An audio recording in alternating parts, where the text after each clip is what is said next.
There's a moment in the Gospels that's so quiet, so subtle, that most people hardly notice it.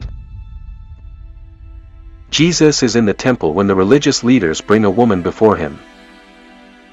She has been caught in adultery, and they demand a verdict. But they're not really after justice. They're setting a trap, hoping to catch him in a contradiction. In that tense, silent moment, Jesus does something no one expected. He bends down and writes on the ground. Not once. Twice. And the Gospel never tells us what he wrote. The words disappear into the dust, leaving only the silence behind.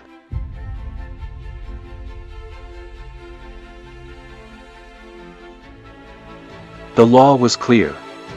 Adultery was punishable by stoning. But Judea was under Roman rule, and Rome alone held the power to carry out executions.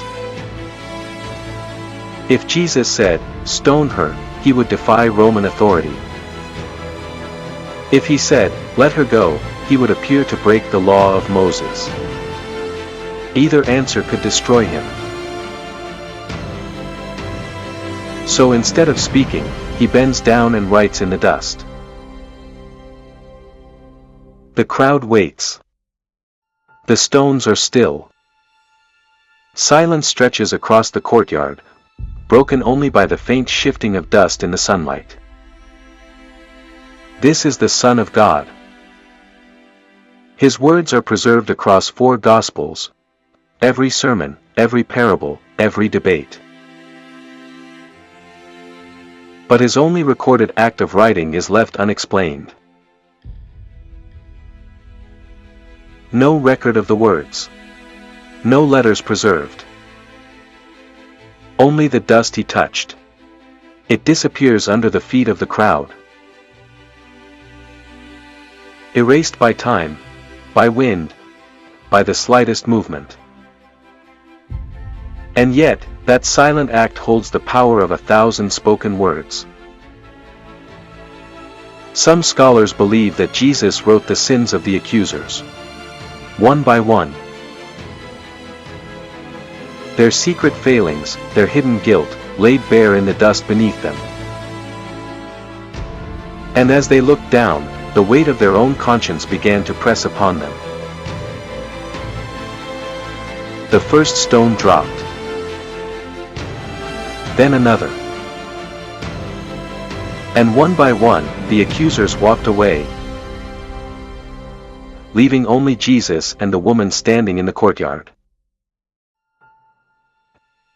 A trap had been set to ensnare him.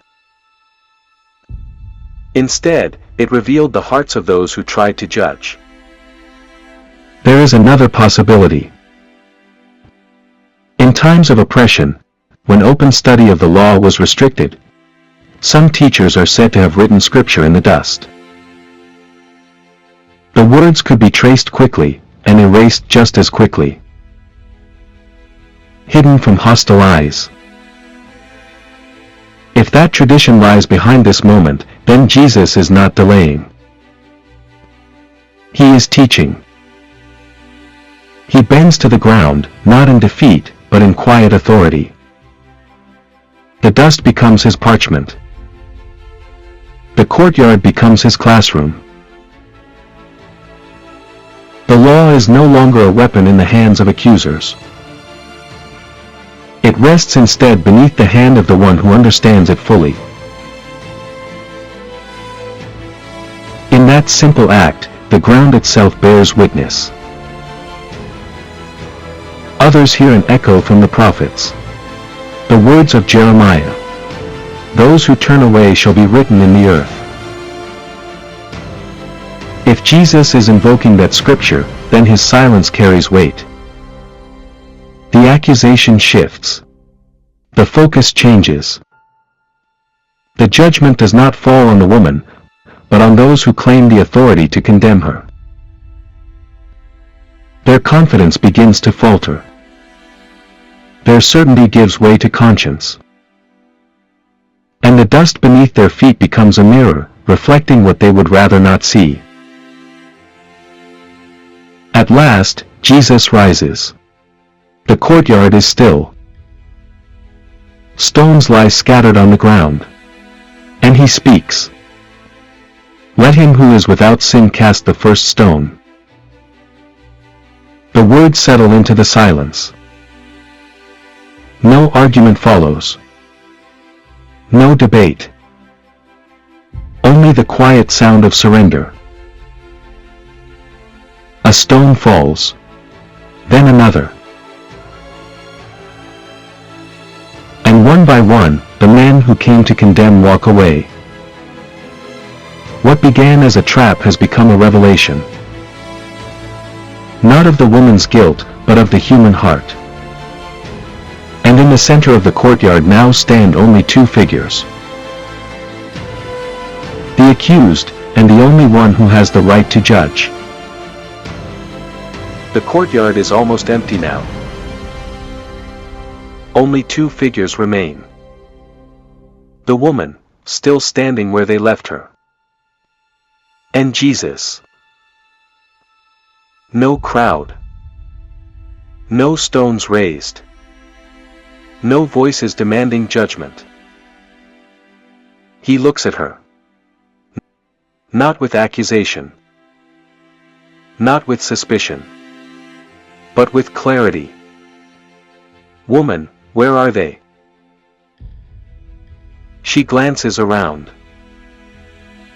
The men who were so certain moments ago are gone. Has no one condemned you? Her voice is quiet. No one, sir. And then the words that change everything. Neither do I condemn you. Go, and sin no more. This is not dismissal. It is not indifference. It is mercy, without denial of truth. The law is not erased. It is fulfilled in something greater than condemnation. This moment is not only about a woman in a courtyard. It is about power. About judgment. About the human desire to stand above another. The trap was carefully constructed. If he condemned her, he would contradict his message of mercy. If he released her, he would appear to disregard the law. But he does neither.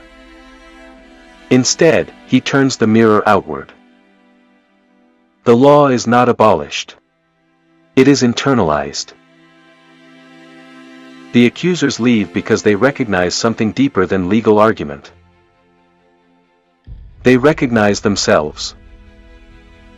And in that silence, something radical emerges. Justice without self-righteousness. Mercy without moral compromise. Imagine the dust now. The writing erased. The wind slowly smoothing the ground. Nothing remains visible. And yet everything has changed. The stones lie where they fell. The courtyard is quiet. But the question lingers, not for the woman. For us. When we stand ready to judge. What is written in the dust beneath our feet? If this moment moved you, if it challenged you, if it made you pause, then you are already part of the conversation this story invites. History is not just about the past. It is a mirror. And these ancient courtyards still speak. If you found this exploration meaningful, consider supporting this work. Like the video. Share it with someone who values thoughtful, historically grounded storytelling. And leave a comment below. What do you think Jesus wrote in the dust? Your reflections matter. And they shape the conversations we continue to have here. Until next time, keep asking deeper questions.